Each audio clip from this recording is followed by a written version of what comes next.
to Dallas. I had a church come and literally say, we need some help. If you don't help us, we're going to die and just have to disband. And so we went to that church. The church reminds me of this church, and I'm just going to get real personal with you guys, okay? You can't fire me, so it's okay. You know, I'm not being paid anything. This was a senior adult group of people that had been praying for young people. Right across 75, Highway 75, was an apartment complex with thousands of young adults. And he said, Lord, help us reach those people. Well, my son Jeremy introduced me to a young man, and we called him to be our minister of young adults. And God began to move. And he wanted to start a young adult study on Tuesday night. We called it 66, after Psalm 66, a heart for God. And the next thing we know, we're running 60 young adults in our church. And just sort of a natural thing, we told them, we're not trying to enlist you into our church. You have complete freedom to come and worship with us and go back to your own church on Sunday. Just come on Tuesday and be with us. We started small groups, and the young adults began to grow. And all of a sudden, young adults began to come and just visit our church. Well, all we had was the piano and hymns. And so God began to move. And God gave me an idea of some things that we needed to do in the church. And I brought some of the influencers together. And I said, here's some things that God's told me we need to do. One of them was we need to rearrange the chairs in the auditorium. Sacred cow, you don't move the chairs. We need to have some drums.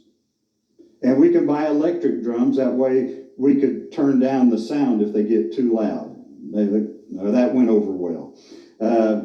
We need to build a coffee shop. And the senior adults said, we don't need a coffee shop in a church.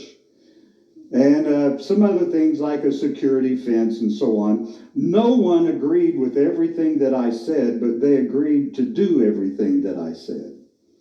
And so we changed the chairs. They got over that shock.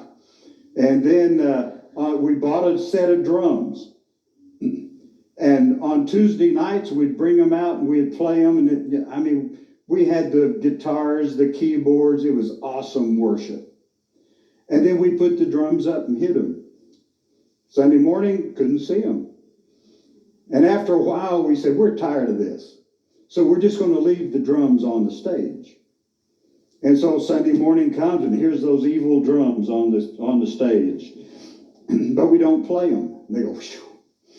Then on the 4th of July, God gave us an awesome idea. Battle Hymn of the Republic, you got to have drums.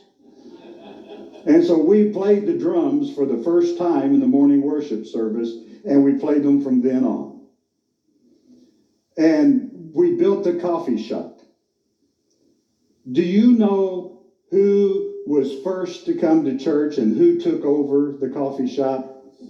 Senior adults. Young adults couldn't even get in there because of all the senior adults in the coffee shop.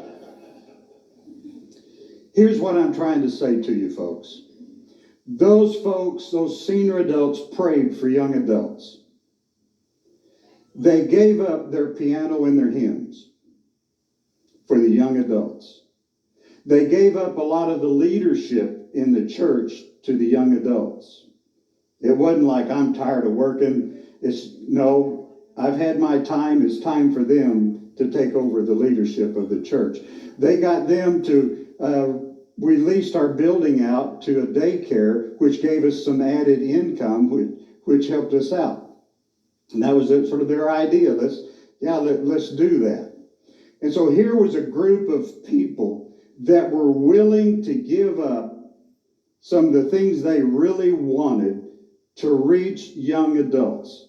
And so we went from running 30 to about 120 when I left the church. And like I said, the worship service was mainly, we did hymns, but we did them with guitars and drums and the keyboard and so on. We had an awesome time.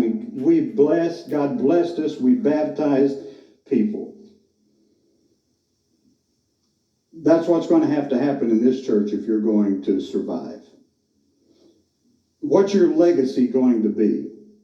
Let's hang on to our old ways, and last person out will close the door and sell the church.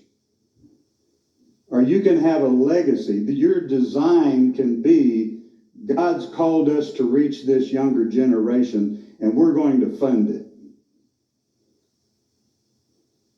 We're going to support it. And you can still do that and still have maybe a second worship service that's just old traditional and have an awesome time with it. What has God called you to do? Hang on to the very end, to the old ways, or that God is a creative God? He's always creating new things. Why are we singing these new songs? We've never heard those before, because God's always creating new songs for a new generation. That's just who God is. He's creative. And that's what He wants us to be. What do? I learned this from a guy named Jamie Winship. And it's simply, and I've preached too long. So let me close it out with this. What